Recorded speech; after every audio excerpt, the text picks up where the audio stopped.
ಮುಂಬರುವ ಎಲ್ಲ ಸ್ಪರ್ಧಾತ್ಮಕ ಪರೀಕ್ಷೆಗಳಿಗೆ ಸಂಬಂಧಿಸಿದಂತೆ ಇವತ್ತು ಅಂದರೆ ದಿನಾಂಕ 5/3/2019 ಪ್ರಚಲಿತ ವಿದ್ಯಮಾನಗಳ ಕುರಿತಾಗಿ ಮಾಹಿತಿಯನ್ನು ನೀಡ್ತಾ ಇದ್ದೀನಿ. ಹಾಗೆ ಈ PDF ಅನ್ನು ನೀಡಿದ ವೀರೇಶ್ ಜಾಲಿಯಾಳ್ ಅವರಿಗೆ ಧನ್ಯವಾದಗಳು.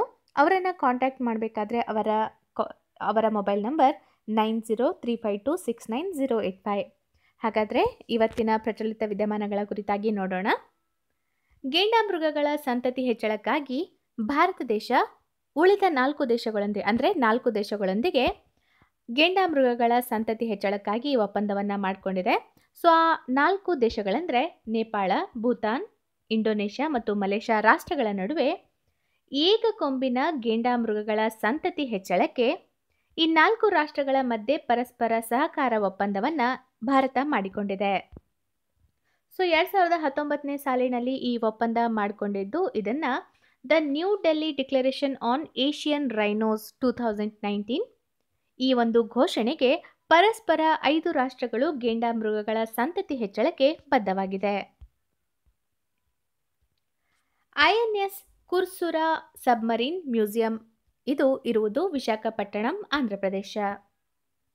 ಅನಕೃ ಪ್ರಶಸ್ತಿ 2019 ಈ ಪ್ರಶಸ್ತಿಯನ್ನು ನೀಡುವವರು ಕನ್ನಡ ಸಾಹಿತ್ಯ ಪರಿಷತ್. ಹಾಗೆ 2019ನೇ ಸಾಲಿನ ಅನಕೃ ಪ್ರಶಸ್ತಿಗೆ ಭಾಜನರಾದವರು ಪ್ರೊಫೆಸರ್ KS ನಿಸಾರ್ ಅಹಮದ್ ನಿತ್ಯೋತ್ಸವ ಕವಿ ಎಂಬ ಬಿರುದು ಹೊಂದಿದ್ದಾರೆ. ಸಿದ್ಧಾಂತ ಕೀರ್ತಿ ಪ್ರಶಸ್ತಿ 2019 ಈ ಪ್ರಶಸ್ತಿಯನ್ನು ನೀಡುವವರು ಹೊಂಬುಜ ಜೈನ ಮಠ್, ಉಜಿರೆ. ಹಾಗೆ 2019ನೇ ಸಾಲಿನ ಸಿದ್ಧಾಂತ ಕೀರ್ತಿ ಪ್ರಶಸ್ತಿಯನ್ನು ಪಡೆದುಕೊಂಡವರು ಡಾಕ್ಟರ್ SD ಶೆಟ್ಟಿ.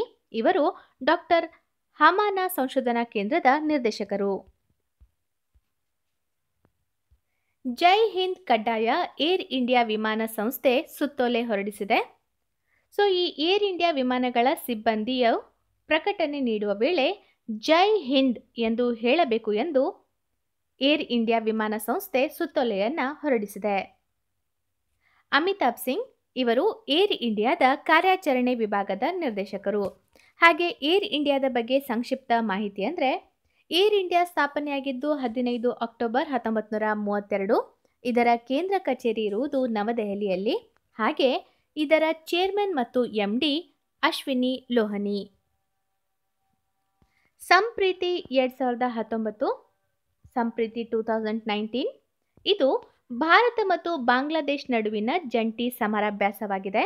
ಹಾಗೆ 2019ನೇ ಸಾಲಿನ ಜಂಟಿ ಸಮರಾಭ್ಯಾಸ 8ನೆಯ ಆವೃತ್ತಿಯ ಸಮರಾಭ್ಯಾಸ ಆಗಿದೆ. ಭಾರತ ಮತ್ತು ಬಾಂಗ್ಲಾದೇಶದ ಸೇನಾ ಪಡೆಗಳ ನಡುವೆ ಪರಸ್ಪರ ಸಹಕಾರ ಮತ್ತು ನಿಕಟ ಸ್ನೇಹವನ್ನು ಹೆಚ್ಚಿಸುವ ಗುರಿ ಈ ಸಮರಾಭ್ಯಾಸ ಹೊಂದಿದೆ. ಹಾಗೆ ಇದು ನಡೆಯುವ ಸ್ಥಳ ಟ್ಯಾಂಗೈಲ್, ಬಾಂಗ್ಲಾದೇಶ್. ಪ್ರಯಾಗ್ರಾಜ್ ಕುಂಭಮೇಳ 2019 ವಿಶ್ವ ದಾಖಲೆ ನಿರ್ಮಾಣ. 3 ವಲಯಗಳಲ್ಲಿ ವಿಶ್ವ ದಾಖಲೆ ಅವುಗಳೆಂದರೆ ಪ್ರಯಾಗ್ರಾಜ್ ಕುಂಭಮೇಳ 3 ವಲಯಗಳಲ್ಲಿ ವಿಶ್ವ ದಾಖಲೆಯನ್ನು ಮಾಡಿದೆ. ಸೊ ಆ 3 ವಲಯಗಳೆಂದರೆ ಬೃಹತ್ ಸಂಚಾರ ಮತ್ತು ಗುಂಪಿನ ನಿರ್ವಹಣೆಯ ಯೋಜನೆ, 2ನೇದು ಸಾರ್ವಜನಿಕ ಸ್ಥಳಗಳಲ್ಲಿ ದೊಡ್ಡ ಚಿತ್ರಕಲೆ ಮತ್ತು ಬಣ್ಣದ ಶೃಂಗಾರ, ಹಾಗೆ 3ನೇದು ಅತಿದೊಡ್ಡ ನೈರ್ಮಲ್ಯ ಮತ್ತು ತ್ಯಾಜ್ಯ ವಿಲೇವಾರಿ ವ್ಯವಸ್ಥೆ. ಸೊ ಈ 3 ವಲಯಗಳಲ್ಲಿ ಪ್ರಯಾಗ್ರಾಜ್ ಕುಂಭಮೇಳ ವಿಶ್ವ ದಾಖಲೆಯನ್ನು ನಿರ್ಮಾಣ ಮಾಡಿದೆ. 2017ರಲ್ಲಿ ಯುನೆಸ್ಕೋದ intangible cultural heritage of humanity ಪಟ್ಟಿಗೆ ಕುಂಭಮೇಳವನ್ನು ಸೇರ್ಪಡೆಯಾಗಿದೆ.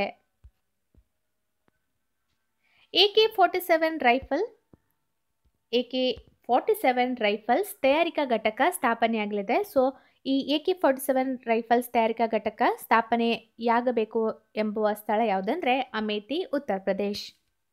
ಹಾಗೆ AK-47 ರೈಫಲ್ಸ್ ಶಸ್ತ್ರಾಸ್ತ್ರ ಇದು ಮೂಲತಃ ರಷ್ಯಾ ದೇಶದ್ದಾಗಿದೆ. E ಅಂದರೆ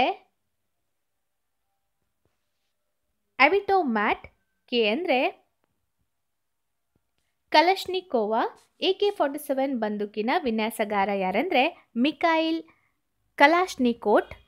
ಕಲಾಶ್ನಿಕೋವ್. ವಿನ್ಯಾಸವಾದ ವರ್ಷ 1946ರಿಂದ 1948. ಹಾಗೆ 1949ರಿಂದ 1974ರವರೆಗೂ ರಷ್ಯಾದಲ್ಲಿ ಬಳಕೆಗೆ ತಂದ ನಂತರ 1949ರ ಈಚೆಗೆ ಇತರ ದೇಶಗಳಲ್ಲಿ AK-47 ರೈಫಲ್ಸ್ ಅನ್ನು ಬಳಕೆಯಾಗುತ್ತಿದೆ. ರೆಡ್ ಫ್ಲಾಗ್ 2019 ಅಮೆರಿಕದಲ್ಲಿ ನಡೆಯುವ ವಾಯುಯಾನದ ಸಮರಾಭ್ಯಾಸ ಇದಾಗಿದೆ. ಸೊ ಈ ಒಂದು ಸಮರಾಭ್ಯಾಸದಲ್ಲಿ ವಿಮಾನ ಸಿಬ್ಬಂದಿಗೆ ಸುಧಾರಿತ, ಸೂಕ್ತವಾದ ಮತ್ತು ನೈಜ ಯುದ್ಧದಂತಹ ಪರಿಸ್ಥಿತಿಗಳನ್ನು ನಿಯಂತ್ರಿಸಬಹುದಾದ ಕಾರ್ಯಾಚರಣೆ ಜರುಗುತ್ತದೆ. ಸೊ ಈ ಒಂದು ಸಮರಾಭ್ಯಾಸದಲ್ಲಿ ಯುಎಸ್, ನ್ಯಾಟೋ ಮತ್ತು ಮೈತ್ರಿ ದೇಶಗಳೊಂದಿಗೆ ನಡೆಯಲಿದೆ. 56ನೇ ಸ್ಕಾಚ್ ಸಮ್ಮೇಳನ ನಡೆಯುವುದು ನವದೆಹಲಿಯಲ್ಲಿ. ಸೊ ಸ್ಕಾಚ್ ಪ್ರಶಸ್ತಿ 2019 ಇದನ್ನು ಪಡೆದುಕೊಂಡವರು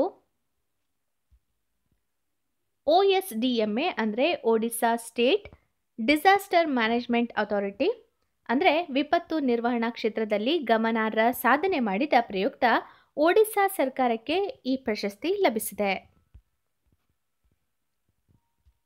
ಮಿಸೈಲ್ ಸಿಸ್ಟಮ್ಸ್ ಪ್ರಶಸ್ತಿ 2019 ಈ ಪ್ರಶಸ್ತಿಯನ್ನು ನೀಡುವವರು American institute of aeronautics and astronautics ಸಂಸ್ಥೆ. ಸೊ ಈ ಅಂದರೆ 2019ನೇ ಸಾಲಿನ ಮಿಸೈಲ್ ಸಿಸ್ಟಮ್ ಪ್ರಶಸ್ತಿಯನ್ನು ಪಡೆದುಕೊಂಡವರು ಜಿ ಸತೀಶ್ ರೆಡ್ಡಿ. ಇವರು DRDOದ ಮುಖ್ಯಸ್ಥರಾಗಿದ್ದಾರೆ. ಹಾಗೆ DRDOದ ಫುಲ್ ಫಾರ್ಮ್ ಅಂದರೆ defence research and development organisation. ಇದು ಸ್ಥಾಪನೆಯಾಗಿದ್ದು 1958ರಲ್ಲಿ. ಇದರ ಕೇಂದ್ರ ಕಚೇರಿ ಇರುವುದು ನವದೆಹಲಿಯಲ್ಲಿ. ಹಾಗೆ DRDOದ ಮೊಟ್ಟೋ ಅಂದರೆ ಉದ್ದೇಶ ಏನಂದರೆ strengths origin is in science. DRDO Bharat ಸರ್ಕಾರದ ಒಂದು ಸಂಸ್ಥೆಯಾಗಿದ್ದು ಮಿಲಿಟರಿ ಸಂಶೋಧನೆ ಮತ್ತು ಅಭಿವೃದ್ಧಿಯ ಕಾರ್ಯ ಕೈಗೊಳ್ಳುವ ಸಂಸ್ಥೆಯಾಗಿದೆ. ಜಮಾತ್ ಇದು ಇಸ್ಲಾಮಿ ಸಂಘಟನೆ ನಿಷೇಧ ಕೇಂದ್ರ ಸರ್ಕಾರ ಘೋಷಣೆ. ಜಮ್ಮು ಕಾಶ್ಮೀರದಲ್ಲಿ ಪ್ರತ್ಯೇಕತಾವಾದಿಗಳಿಗೆ ಮತ್ತು ಉಗ್ರಗಾಮಿಗಳನ್ನಾಗಿ ಪ್ರೇರೇಪಿಸುವ ಕಾರ್ಯವನ್ನು ಕೈಗೊಂಡ ಕಾರಣದಿಂದ ಜಮಾತ್ ಇಸ್ಲಾಮಿ ಸಂಘಟನೆಯನ್ನು ಕೇಂದ್ರ ಸರ್ಕಾರ ನಿಷೇಧ ಹೇರಿದೆ. ಹಾಗೆ ಜಮಾತ್ ಇಸ್ಲಾಮಿ ಸಂಘಟನೆ ಬಗ್ಗೆ ಸಂಕ್ಷಿಪ್ತ ಮಾಹಿತಿ ಅಂದರೆ ಇದು ಸ್ಥಾಪನೆಯಾಗಿದ್ದು 1945ರಲ್ಲಿ. ಇದರ ಸ್ಥಾಪಕರು ಅಬುಲ್ ಅಲಾ ಮೌದೂಡಿ ಇಸ್ಲಾಮಿಕ್ ದೇವತಾ ಶಾಸ್ತ್ರಜ್ಞ ಹಾಗೂ ಸಾಮಾಜಿಕ ರಾಜಕೀಯ ತತ್ವಜ್ಞಾನಿ ಯಾರಂದರೆ ಅಬುಲ್ ಅಲಾ ಮೌದೂಡಿ. ಸೊ ಇವರು ಈ ಜಮಾತ್ ಇಸ್ಲಾಮಿ ಸಂಘಟನೆಯನ್ನು ಸ್ಥಾಪಿಸಿದ್ದಾರೆ.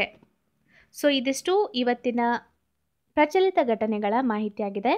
ಹಾಗೆ ವೀರೇಶ್ ಜಾಲಿಯಾಳ್ ಅವರಿಗೆ ಧನ್ಯವಾದಗಳು.